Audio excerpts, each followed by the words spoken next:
Sabi nila, ang batas lang dapat magbigay ng hustisya. Ngunit kadalasan ay laging nauuwi lang sa wala. Kaya ikaw na mismo ang gagawa ng hustisya para sa mahal mo sa buhay at sa lahat.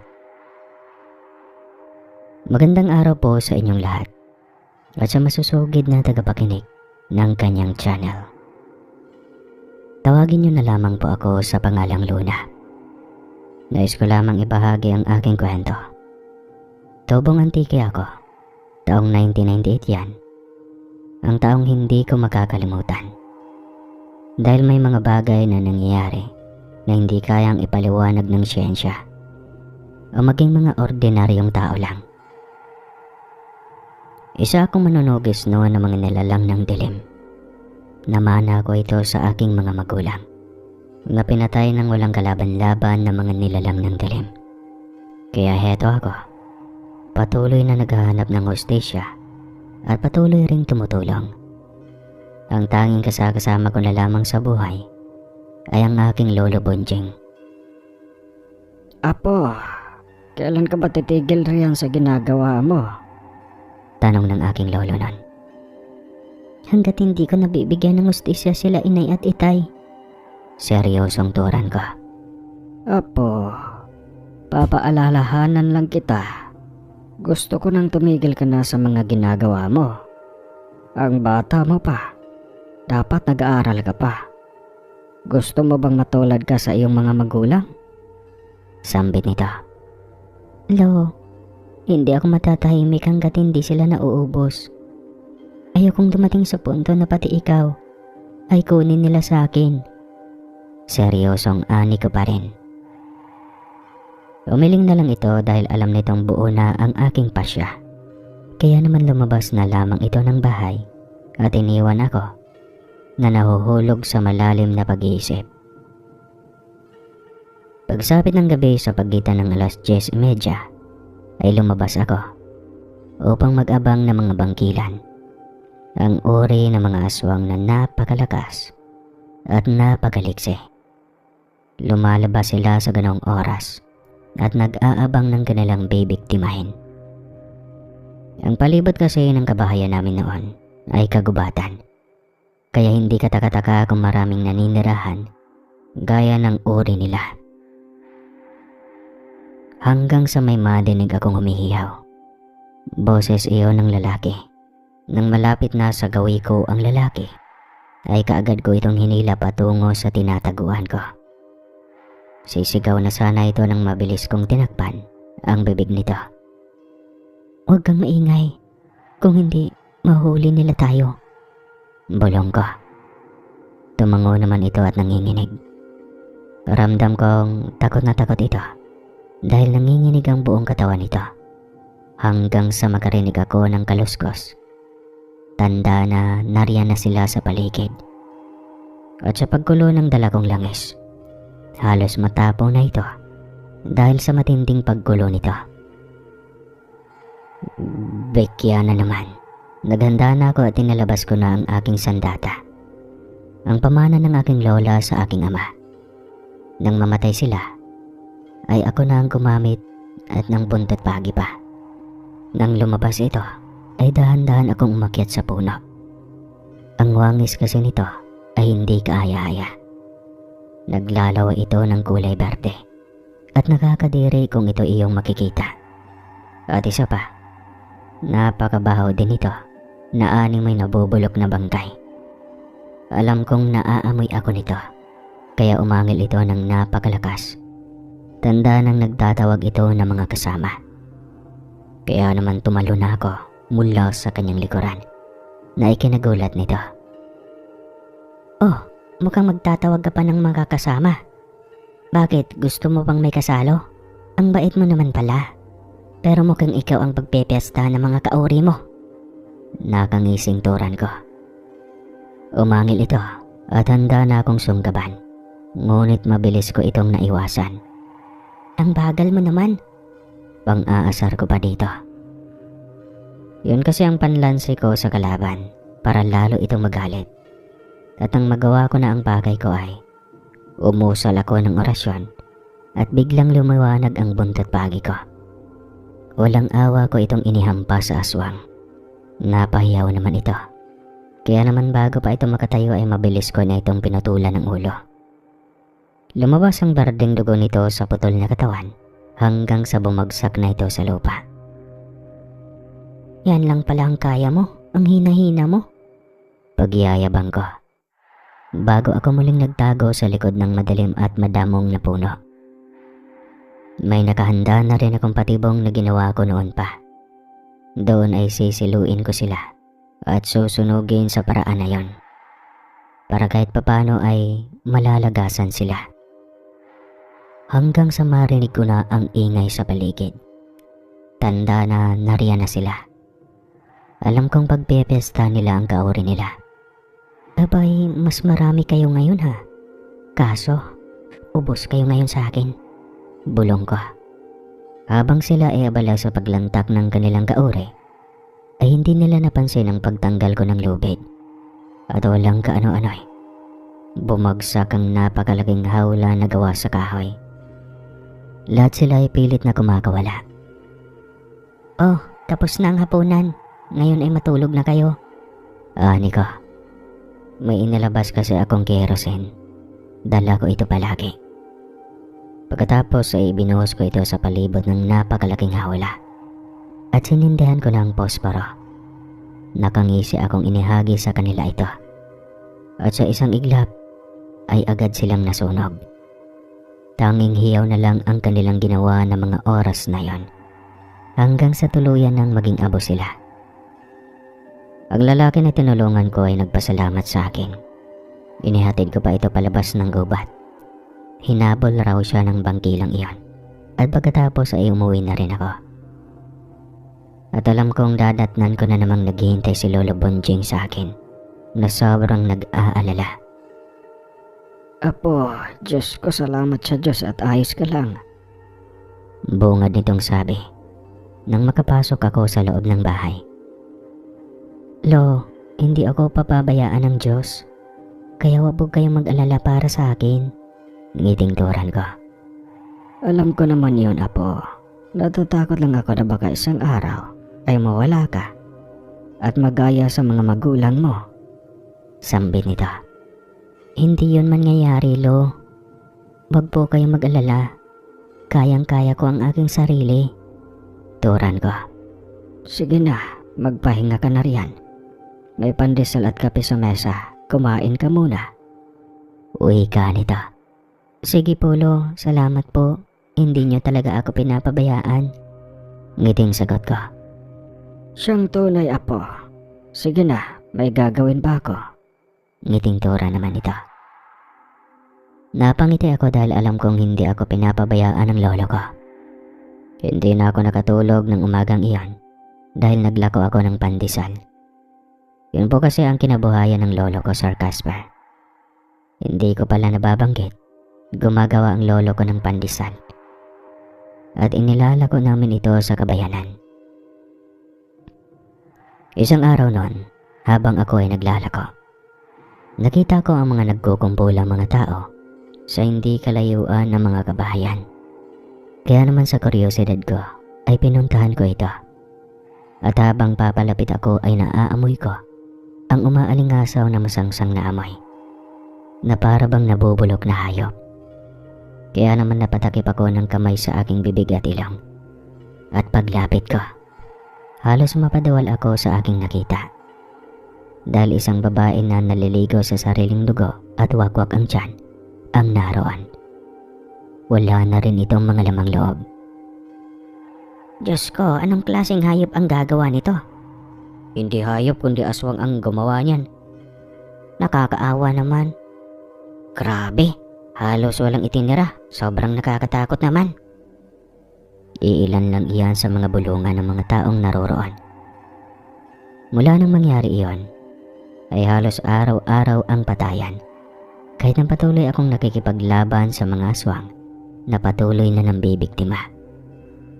Hanggang sa umabot ang isang buwan, ay katakatakang tumigil ang mga ito na mambiktima. Ang akala ko noon ay hindi na sila manggugulo pa. Dahil ang iniisip ko noon ay natakot na sila. Ngunit mali pala ako dahil isang umaga, habang ako ay nagtitinda nang may napansin akong 3 babae ang nakatingin sa akin. Ang kasuotan nito ay animoy pinaglipasan na ng panahon at pansin ko ang mga mata nilang nanlilisik na nakatingin sa akin. Nakaramdam ako ng hindi maganda sa kanila. Para bang minamanmanan nila ako. Inilis ko ang tingin sa kanila nang may bumili sa akin. "Luna, pabili ako ng 2 pisong pandesal," kuwi ka ni aling tita. Binigyan ko ito at habang kumukuha ako ng pandesal na isinasalin ko sa plastic, ay muli kong ibinaling ang aking mga mata sa 3 babae. Ngunit nang mabalingan ko, ay wala na ang mga ito. Nagpalingalinga pa ako at nagbabaga sakali na makita ang mga ito, ngunit wala talaga. "Luna, ayos ka lang ba? Kanina pa kita kinakausap, hindi mo ko pinapansin. Ang lalim naman ata ng iniisip mo." Kunot noong sambit nito. "Pasensya na po tita, ayos lang naman ako, wala naman to." Sagot ko at ibinigay ko na ang binili nito. "Ay sige, akala ko kung napano ka na. Napansin ko kasing may tinitignan ka. Yun ba mga babaeng nakatayo roon na nakatingin sa'yo? Kilala mo ba ang mga iyon?" Hindi po eh. Sige ho, salamat po." Sambit ko na lang. At pagkatapos ay muli na akong naglako. Nakaramdam naman ako ng pagkasakit ng aking dibdib. At naisip ko kaagad ang lolo ko. Kaya hindi pa naubos ang paninda ko ay umuwi na ako. Pagkarating ko roon ay pansin kong nakasarado ang pinto at bintana. Dahan-dahan akong tumuloy roon. Pinagkaramdaman ang paligid dahil masyadong tahimik. Pagbukas ko ng pinto ay may biglang pumukpok sa akin na siyang dahilan ng pagkawala ng malay ko. Paggising ko ay nakatali na kami sa puno kung saan may nakapalibot na mga kandila. At sa tabi ay may napakalaking kawa na may pinapakulo ang tubig. Napakasakit din ang ulo ko sa mga oras na yon. "Mabuti at gising ka na," boses ng babaeng nagsalita. Inaaninag ko naman ito at nagulat ako nang ito ang isa sa mga 3 babae na nakita ko kanina. "Sino kayo? Anong kailangan niyo sa amin?" tanong ko. "Hindi kami kung sino lang. Malaki ang kasalanan mo sa amin dahil pinatay mo ang asawa at anak ko." Galit na tura nito. "Hindi kita maintindihan. Hindi ako pumapatay ng tao." Nagugulo ang turan ko.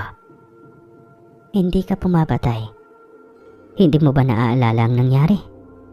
Ang gabing walang awa mo silang sinunog." Lumuluhang tura nito. Saglit akong napaisip at napagtanto ko na ang tinutukoy nito ay ang mga aswang bangkilang aking pinatay. Kung ganon, isa ka ding bangkilan. Bagay lang sa mga kagaya nyo ang mamatay dahil mga halimaw kayo at perwisyo.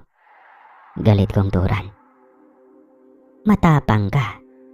Buhay ang kinuha mo sa akin kaya buhay din ang sisingilin ko sa'yo." Dahan-dahan itong tumungo kay Lolo Bonjing na aking ikinaalarma. "Ang matandang ito ay alam kong mahalaga sa iyo. Tulad ng iyong ama at ina na aming ginawang hapunan." Nakangising tura nito. "Huwag mong sasaktan ng lolo ko. Kung hindi, magbabayad ka." Galit kong turan habang pilit na nagpupumiglas. "At paano mo gagawin yon? Nakatali ka nga, di ba?" "Panoorin mo na lang kung anong gagawin ko sa lolo mo." "Hintayin mo lang at sa sandaling makawala ako dito sa pagkakagapos na ito, ay sisiguraduhin kong magbabayad ka." Biglang nagbago ang anyo nito at naging ganap na bangkilan. Humaba ang mga kuko nito at nagkaroon na ito ng mga balahibong itim sa katawan. Unti-unti nitong kinakagat ang mga kamay ng lolo ko at halos matuklap ang balat nito dahil sa mga kagat na natatamo nito, Sir Casper. Hiyaw na lang ang naririnig ko kay Lolo dahil sa matinding sakit. Halos lumabas na ang buto nito at sobrang dami na ng umaagos na dugo mula sa kanyang natamo na dinilaan naman ng bangkilan. Naiyak na ako nun at hindi magkamayaw na kumawala sa pagkakatali hanggang sa dumating pa ang dalawa at nakisalo na din sa pagkain nila sa lolo ko. Halos gumuho ang mundo ko nang pagpiyastahan nila ang bangkay ng aking lolo. Sinaid nila ang dugo at dinukot ang mga lamang loob.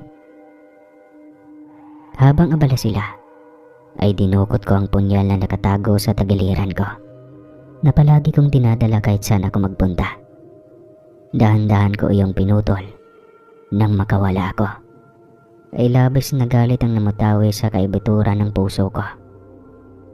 Nakakita ako ng pwedeng panlaban at umusal ako ng mga dasal na panlaban.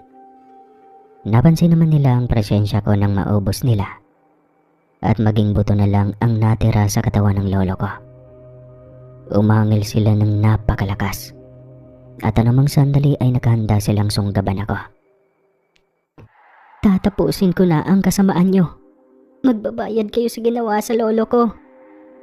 Galit kong sambit hanggang sa nakipagtagisan ako sa 3 malalakas na bangkilan.